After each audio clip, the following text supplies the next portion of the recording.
an employee perspective, it's going to continue to be a challenge to manage. That's probably the easiest way to answer it. I think the type of threats and the targeting of threats are going to continue to increase as criminals get a little bit more sophisticated and continue to come up with different ways of scamming and getting in front of people. Yeah, that's probably one of the biggest challenges is, I guess the remote work makes it a little bit more challenging because we don't necessarily know what they've got or what they're doing in those environments.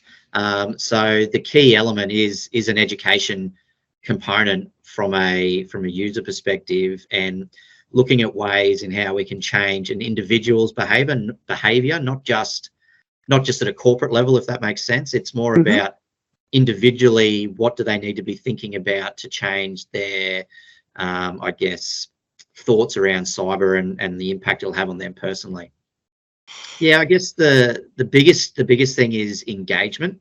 So we've got to get people to adopt better behaviors, I guess. You've got to engage them effectively, and by engagement I mean during those learning processes it's more than just watch this video or answer this question.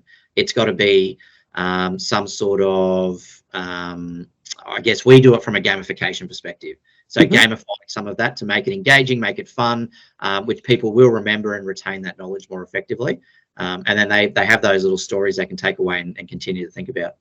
Yeah, I think naturally leaders are going to have to adopt it and have it front of mind more effectively. However, I think we're going to see legislative changes come in that will enforce a lot of that as well. Director liability and those type of things sort of already exist. So I think from a leadership perspective, it's going to have to be driven top down in organisations. Boards, directors, senior management traditionally have sort of, I think, probably tried to stand a little bit away from the cyber front. I think now and as we progress in the coming years, it's going to have to be this is what we need to do, this is how we're going to do it, and this is why I'm doing it as a leader as well. I think the key thing is going to be that leaders set the example. I think there's been, particularly in years gone by, there's always been an adoption of, well, you guys all go do it over here, but I don't need that protection for me. So I think at a leadership level, it's going to have to be lead by example. It's probably the easiest way to explain it. Yeah, so I think it's a challenging time regardless with work from home and all the bits in there from a culture perspective.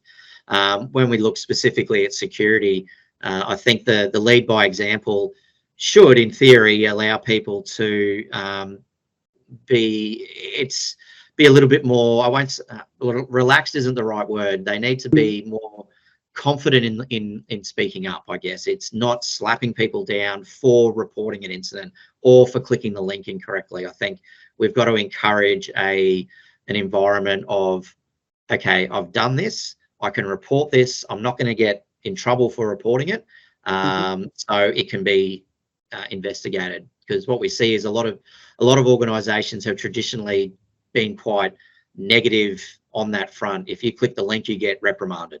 So I think that shift needs to happen at an organisational level to ensure that people feel comfortable in reporting these things, because that's ultimately what businesses need to happen, have a reporting structure internally so anything can be jumped on if it is a problem. Yeah, so IoT, Internet of Things, has been a challenge for a while, with pretty much any device being able to be connected and put on the internet, essentially, or on a network. And a lot of those things, when we look at it from a consumer or a user perspective, users and consumers don't really think about what they're connecting and what those impacts are. So I think we're going to see, as part of education and that cultural shift, people being a little bit more aware of those type of things. I think the Internet of Things does open individuals and organisations up for a lot of threats that they may not necessarily be aware of. So that's one thing to consider, is what we do with those, and there needs to be a reference point throughout those implementations as to what that thing, where they sit. From an artificial intelligence perspective, I think I was talking to someone the other day, and I think we'll see computers fighting computers was the simplest way to put it. AI will develop very quickly, I think, from not only an attacker's perspective, but from a protection perspective. And we will see a lot of AI generated attacks, I guess, then being repelled by AI generated technology to protect organizations. So I think we're going to see an evolution of that over time.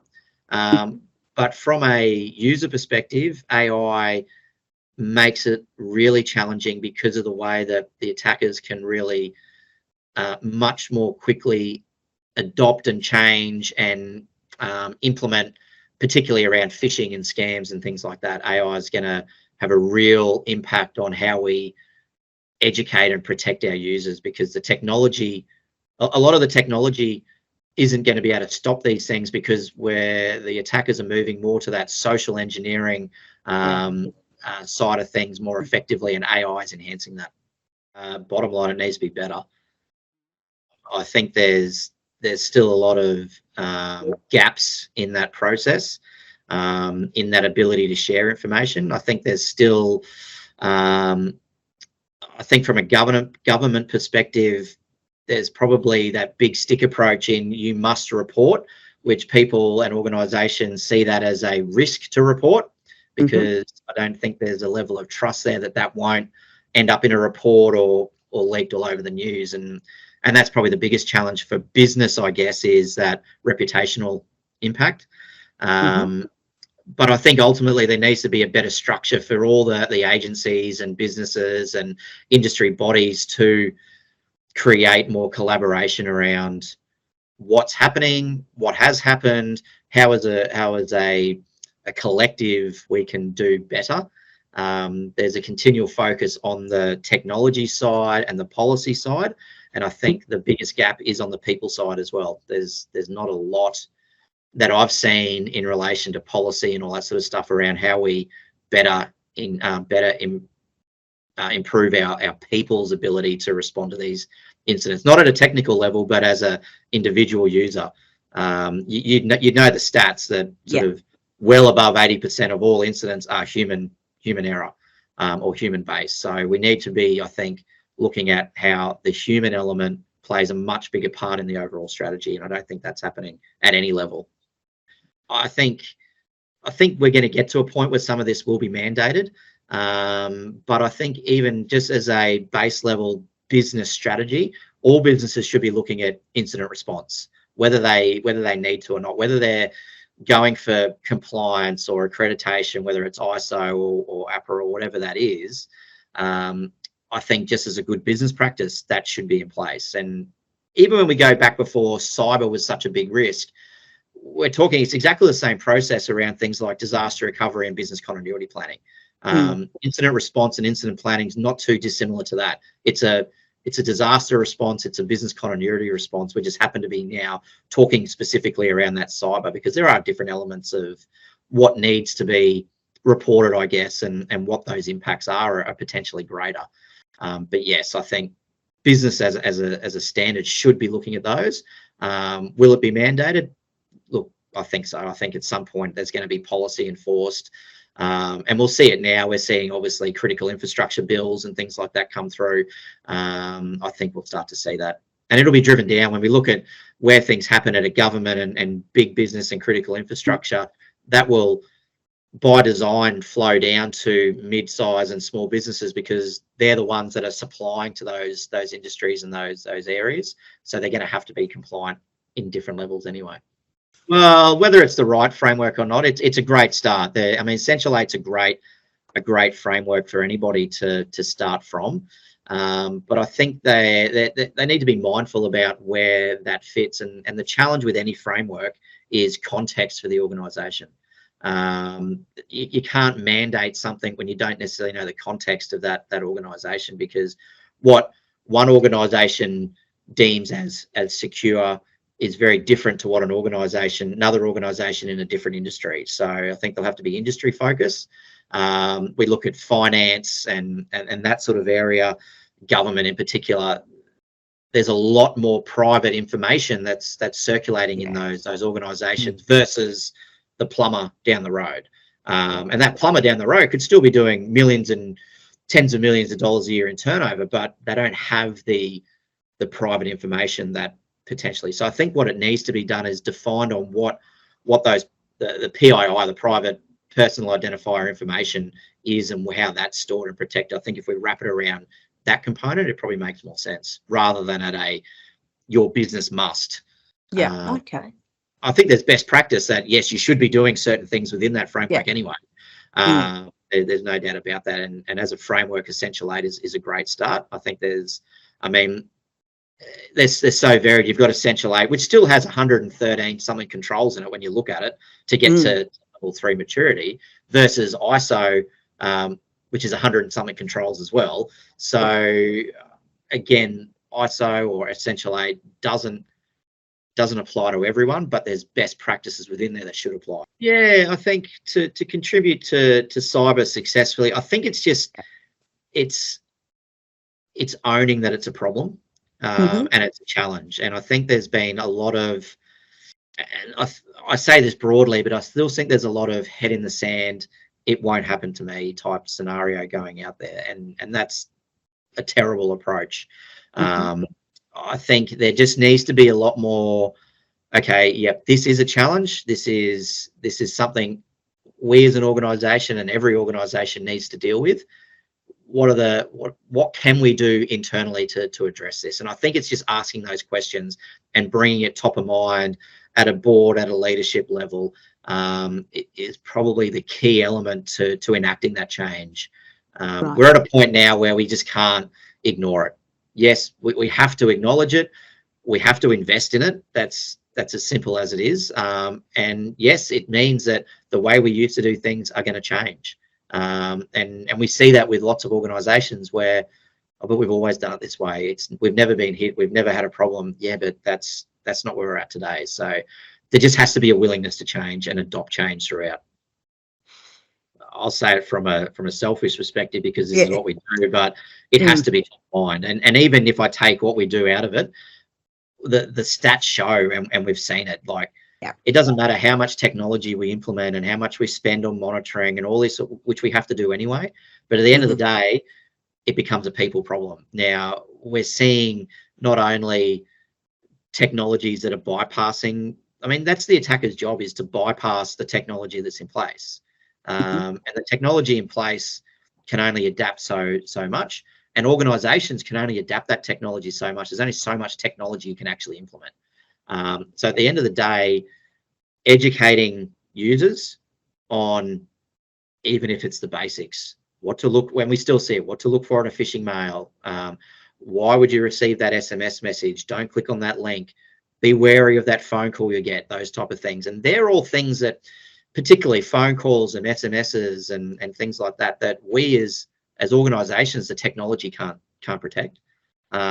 We also see that the technology can't expand outside of the organization to protect people when they're at home. And I use the example of phishing, where these aren't random, they're random attacks to an extent, but when you get the email to your work address and your home address, you know that there's a bigger play, and we can't protect the email that's getting sent to your personal address. So as an organization, I think there's an element of educating your people from that perspective. This just doesn't happen in the business. This is happening at home as well. So we need to skill up individuals across the spectrum around personal and business. And why? Because the attacks aren't coming just from inside the business network. Some do, but they're happening outside. Yeah.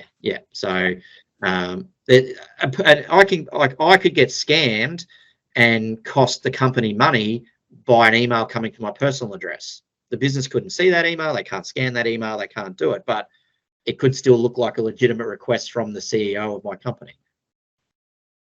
Yeah, I think we're seeing that now. Obviously, there's a skill around the compliance side, making sure we're getting governance in place and structuring and the right policies and all that sort of stuff. So I think that's there. That's going to continue to be a challenge getting that right. I think the biggest thing is really around that. We're going to see, I think, a shift over the next few years in the type of skills, particularly where AI from a protection and management perspective come in.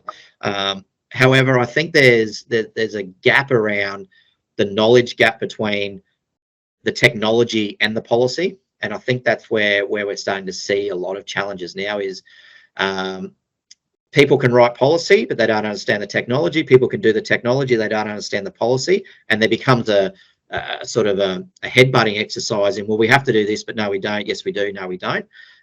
So I think the key gap and the key skill that's going to be needed in the cybersecurity space is being able to bridge that gap between technology and policy. But more so, also from a technology perspective, is understand the technology that is in play, not just the security technology. And I talk about platforms and infrastructure and all that. That's absolutely critical in any remediation and protection strategies. Not just understanding the security technology, but understanding the broader infrastructure technology that's in place, understanding cloud, understanding local networks, understanding firewalls, understanding internet and routing. The gap there is significant, which is a challenge. I think you sort of touched on it there, is we have to think more broadly. I think we live now in a truly globalized economy. That's the reality of it. I think we need to be able to attract talent from anywhere to be able to do it. How we do that, I honestly don't know. I don't know what the perks are. I mean, you've got to have a love for that element to be in the game anyway, because it's a continual learning thing. Cybersecurity is not something you learn once, because of the way it adapts and changes. So I think it's got to be an element of keeping people. They've got to keep educated along that space. And I think as organisations and governments as well, we also need to support those people in those roles. There's a lot of, hey, you need to secure our environment, but we're not going to give you any money to do that. So why go into that field if I know that there's nothing I can actually do to implement or fix or change? So I think businesses and government need to play a role in understanding that cybersecurity it does unfortunately come at a cost, and how we protect the organisation. Businesses need to look at it, and as we said 10 years ago, we need to look at technology and infrastructure as an investment for our organisation. The same applies today, specifically from a security perspective. We need to look at how we implement security, and it becomes an investment, so we can make sure that as a business we're staying ahead and providing that I guess level of comfort for our customers and suppliers and all that. And that will then also, I think, attract talent to be able to implement and manage and do that, because if it's being seen as investment, it sees that role as a critical part to the organisation. So that always plays a part in getting the right people. I mean, technology, IT, we look at it, and we've got to look at it differently as well. Is cybersecurity is different to just technology as it used to be. Technology plays an incredible part in it, and it's still a significant component of it. But cybersecurity needs to be looked at it as much more as well, particularly when we look at governance, compliance, response plans, all that sort of stuff. So it needs to be a holistic approach, and I think that's where, as organisations, we can sort of look to encourage that, and that will, I think, encourage people into those roles as well. Yeah, I think we need to be very careful about how we position that as well. My personal feel is, to get into cybersecurity, you have to have an understanding of the technology to do it properly from an end-to-end perspective. I'm not saying there's people who can come across and do the governance side and the planning and the crisis management and all that. I think those skills are all transferable into cyber. But I look at this because I'm a technologist in background, and I think the apprenticeship approach is a good approach. But I think it certainly needs to encompass a lot broader set than just an apprenticeship in cybersecurity. I think yes, it is a good idea, and yes, we see that there are, I guess, training programs around technology and IT support and infrastructure and all those sort of things, and expanding that specifically into cyber, I think, would be ideal. And we know there's TAFE courses around cyber, and obviously master's degrees and all sorts of stuff in and around it. But I think I think, as I touched on, my personal feel is it's a much broader aspect, and I honestly think that where we're at today, we need to have people who have a real, if they're going to get really into the cyber from a technology and protection and implementation perspective, the baseline technology foundations need to apply. And I think that then really helps into, and I think it really helps to flow into that governance side as well. And I think there just needs to be that that really a much more collaborative approach between governance and technology as well to help that. But yes, I think it would help skill that up. But again, it's a challenge because you've got to have skilled people to educate those people through that program, and that's becoming a challenge as well. So who's going to educate those grads coming through, I guess, into what it actually is like, because you come out of uni or TAFE and into an organisation, you don't have the skill set to assess what that impact's going to be. It's just not there, and that only in my opinion, only comes through experience, and experience only comes through working with mentors and people who've tread that path before, in particularly in that technology space. So that's sort of my feel on it. To be fair, I just thought ethical decisions would be put into those processes anyway, but yeah, I guess not. I guess I sort of look at ethics in that sense as it's got to be common sense. So, and it's probably not my strong suit on that ethical governance side of things, in what that actually entails, I suppose. So hard for me to really comment on that. But I think when we're writing policy, I think it needs to really take that common sense approach and how we do it, and I guess it sits around that, how we protect that information, and that those details, but still make them accessible to those that need them. And that's, I guess, the challenge in that, because there's plenty of organisations that are collecting massive amounts of information about people. So I think policy needs to be written around, well, how are not only they protecting that information from a cyber attack, but what are they actually doing with it? Because the ethics around that, I guess, is, well, I've got all this information about however many millions of people, maybe I can sell this or do that with it. So I think when we look at policy, it's probably, we've got to take it from that, well, how do we protect it? But then what does an organisation do with that as well? And why do they need that information? Short-term, long-term, forever type thing.